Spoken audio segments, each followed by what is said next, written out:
So two very massive wars broke out in that last video: Rome versus Ethiopia and the Philippines versus Korea. I'm very entertained by the results, especially that Filipino-Korean war, because there's all these different factors that are coming into play, and the AI is they're both having an interesting time combating against the outside forces.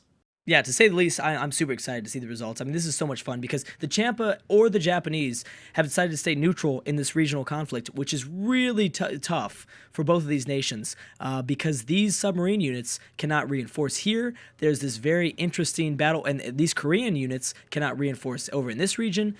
It is a huge mess. It's a very, very, very, very big mess. As well as the Koreans have not engaged, not too much at least, with most of their army trying to take. I mean, that's what they really need to do right now. They have the number advantage. They could probably take over this city if they really wanted to, if they worked hard enough at it. As well as, but at the same time, look at all these units. Look at all these Mongolian units moving through Korean territory. Like, very interesting because that is going to kind of slow down the progress and the movement of units moving from the west to the east, where the Philippines control this territory, this city. As well as we've got the Ethiopians a little bit possibly distracted. There are units actually not moving this way, which is actually really lucky for Rome. I don't know where these Ethiopian units are moving towards. Maybe they are having some trouble pathfinding, or they're trying to go around Congo territory to attack like this, which is bad because they've got a road connecting right here. This is not good because it has given Rome enough time to move and to reinforce from Carthage to this other North African Roman city. Because remember, back before this happened, there were way too many units over in Carthage, and I was like, oh my gosh, like Augustus, you're gonna lose the city if you don't reinforce. But Ethiopia has been slow. Let's see what they do here. It looks like they are going to try to go around Congo and attack like this, unless they have open borders through Songhai, which I doubt it. That would be an awesome move by an AI to try to trick the Romans and attack by Carthage if at that point Carthage had no more units. They obviously do have a lot of units right now, though. Very surprised that no one from Europe has decided to take on Rome. Someone like France. England and Sweden are preoccupied, so I get that. Austria could try it. Rome could go after Berlin. That has been pretty interesting. And there is some conflicts going on finally between England and Sweden, but for the most part, it's been really, really lackluster. That war's been going on for a very, very long time, and it's been very lackluster. We actually have the Portuguese going after this Songhai colony.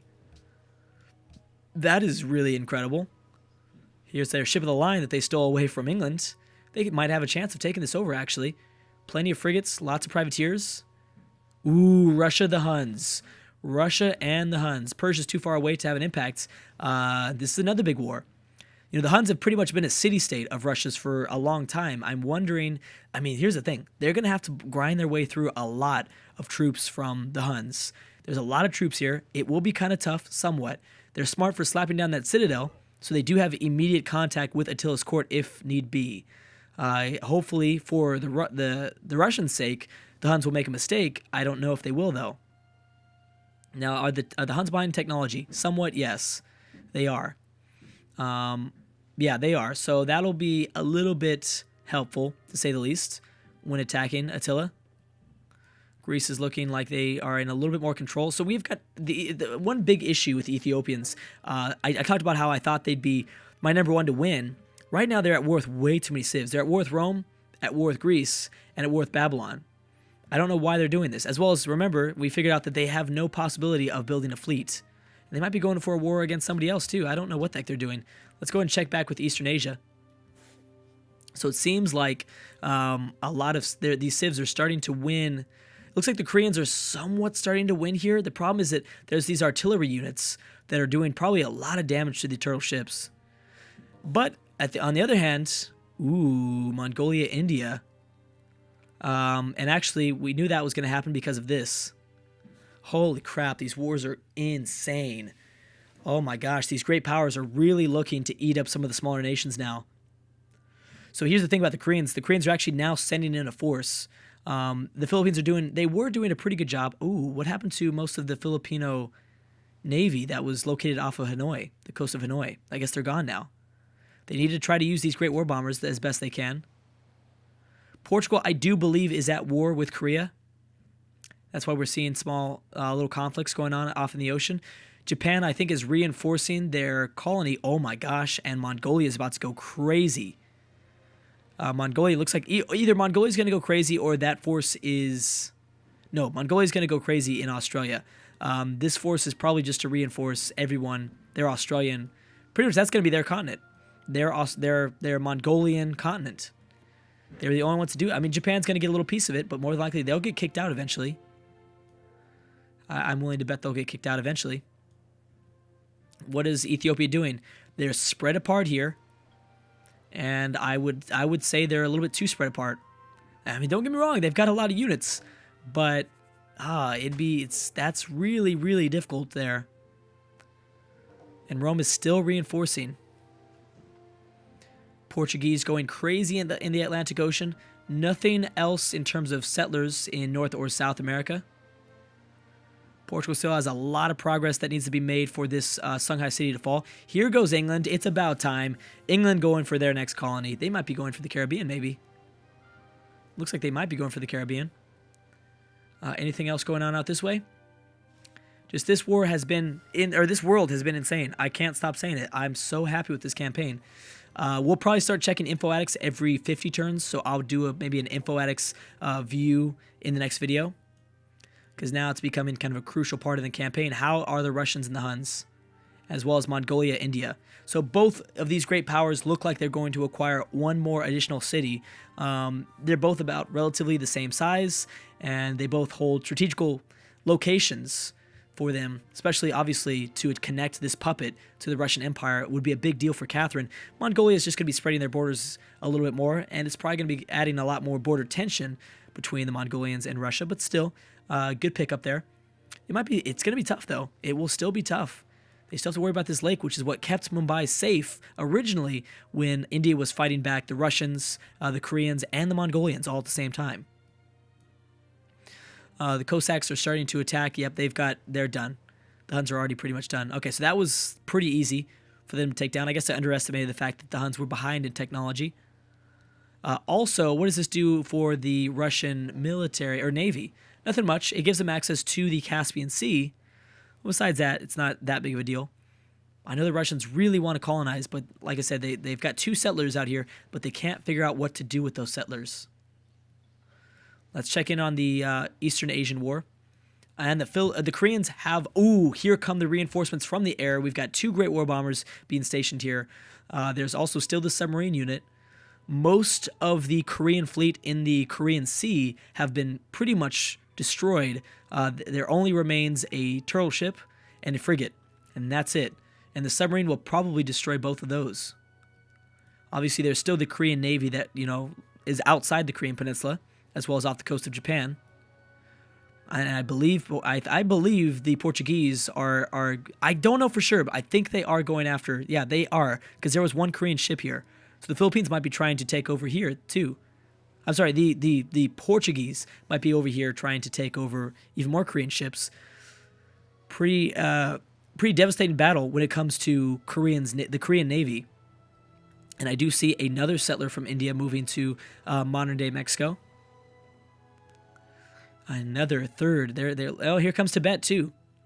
Tibet is running. That's what they really needed. Japan, still not sure what Japan is doing.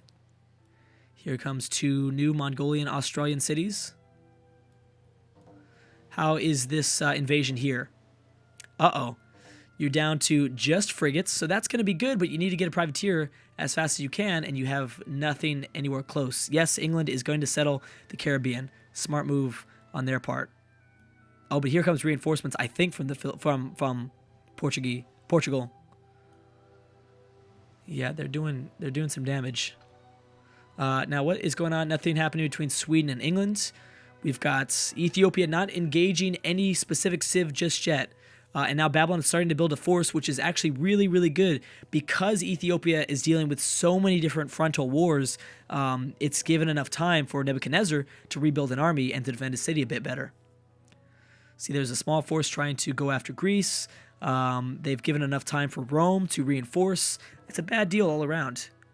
Very, very bad deal all around. Here's the thing, though. When Rome and... when the relationship between the Greeks and the Romans breaks down, that is going to be bad. And I hope that that doesn't happen between the Ethiopian wars that they're both facing. It's unlikely, but I'm sure that that's going to break down. Obviously, the citadel is a big sign that they want this Greek colony. It's a big sign that Rome will probably declare war on Alexander at some point, which is a smart choice. He needs to unite this region of the map anyways. No, that Portuguese fleet is actually going down south. Here comes Nottingham. That has been discovered. They don't have a privateer. They haven't bought one either. So you're going to lose those ships because you don't have a melee troop nearby. Russia and Rome. Oh, that's interesting. Okay, so how are these two doing? Mongolia is having a lot more trouble than Catherine is. I believe Russia has already processed their turn, I think. I think they have. What's Ethiopia doing? Just chilling here by the Sahara, not anything else. Mongolia has tried. I'm sure they would have loved to go after. Mongolia would have loved to go after the final Hunnic city, but that is not going to happen. Yes, I believe Russia did go. I think. Mongolia did settle one more of their settlers. They still have another one, though, of course. So that is going to bring a lot of tension between the Japanese and the Mongolians. Genghis Khan's, yep, he's already plotting against the Japanese. There you go. That is what I thought. Mumbai still hasn't been attacked. There's still a lot of units still coming from Mongolia, but like I said, I mean, India's done a very, very good job at defending Mumbai. All right, and the city will fall. Bam. There go the Huns. Big, big, big, huge pickup for Catherine. Uniting her empire now. She doesn't have to worry about this puppet over here in the corner. Wouldn't be surprised if actually, more than likely, Russia goes after Mumbai now, just like we saw in the past. We might see that. All right, so we don't need to worry about that as much anymore. Afghanistan and Indonesia. The Koreans are looking really good to take this over, but wait a second. The Portuguese have come. Oh my goodness. The Portuguese have somehow gotten open borders through the Champa, and they are technically slowing down the Koreans' progress. The Philippines are saving, or no, the Portuguese are saving the Philippines. That is crazy. Oh my goodness. Oh, this is also really bad for Afghanistan. I didn't realize that. Well, luckily they've got a lot of forces, but now the Russians can move a ton of their units over and send towards the Afghan capital if they wanted. Portugal's adopted order. No big surprise there. Genghis Khan's plotting against Poland. Oh my gosh. Okay, so, I mean, that Filipino city might still fall, but because the Philippines... I'm sorry, I keep mixing that up. But because the Portuguese have reinforced, I mean, this is a big, big deal. It's a huge deal. And here is a... Wait a second. Did the Champa just straight out give the Philippines open borders too? Because when did they get this other submarine here? I don't remember that. Persia now going after Afghanistan. Korea as well. Persia's the only one that really matters, though. The Russians and Afghanistan are still at war, so keep that in mind. The Persians might provide a little bit of extra help now.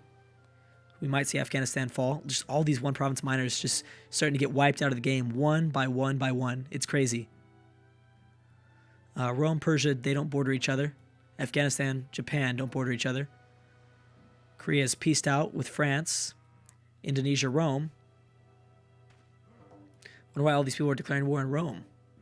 Tibet and Afghanistan. All right, so that is what the world wants now. The world wants Afghanistan. All right. So never mind. I don't think Russia's going to be dealing with India. I think they're going to focus on that their Afghan war that's been going on for centuries, I think. Literally centuries. Bam! And everything in the Korean Sea has been wiped out. Thanks to both, initially the Philippines, but really thanks to the Portuguese. Here goes Tibet. They're still trying to find a spot, it looks like. No, I don't think the Philippines got open borders.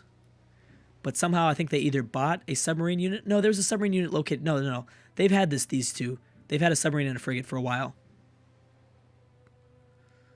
But will they hold on to this?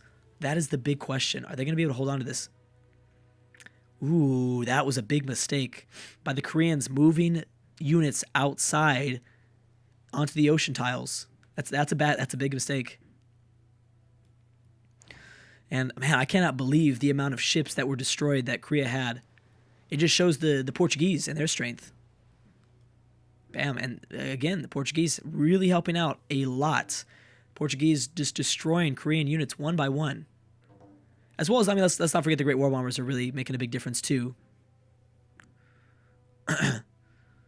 Now, we know that the Mongolians are distracted, and as well as the Mongolians kind of need the Korean support with open borders.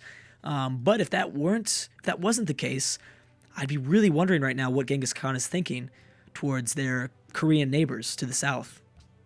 He's pretty preoccupied with this Indian war, but man, Korea has really lost a lot here, and they haven't really gained anything. A lot of that number has dropped because of the Portuguese just destroying ships one by one in the Pacific Ocean.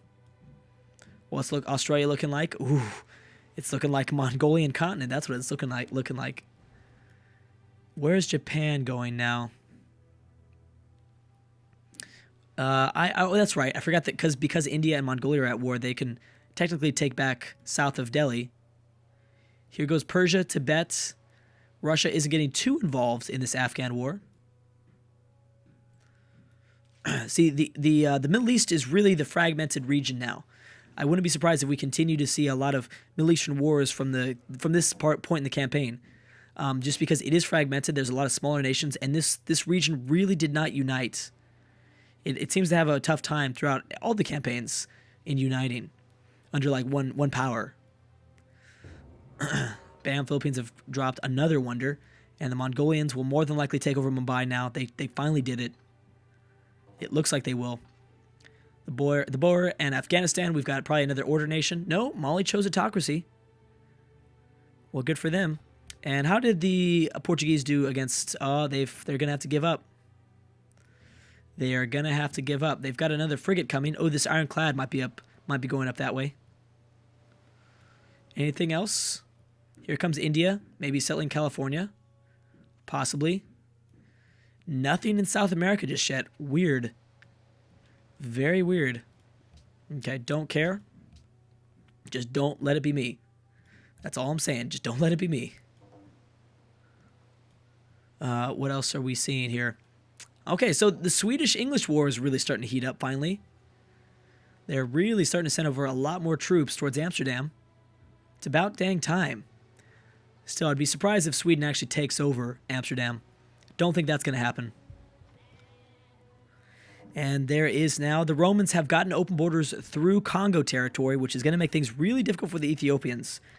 That was a very good strategical move by Augustus. It was really smart. And Mongolia has taken over Mumbai. Afghanistan and Byzantium at war. So these Indian units will probably drop, or they'll run back or something. The Philippines actually going really hard for Hanoi. This city, Hanoi, is completely undefended. They've got an artillery unit, a great war infantry, an infantry unit. Oh my goodness! And they've protected their city in in continental Europe. Or continental Asia. This is incredible. I am shocked. I cannot believe this is happening. It just really shows the dominance that technology can have. Look at that. They're going to take over Hanoi in the next video. But anyways, guys, I'm going to stop right there. Thank you so much for watching. Jeez. And I'll see you guys next time.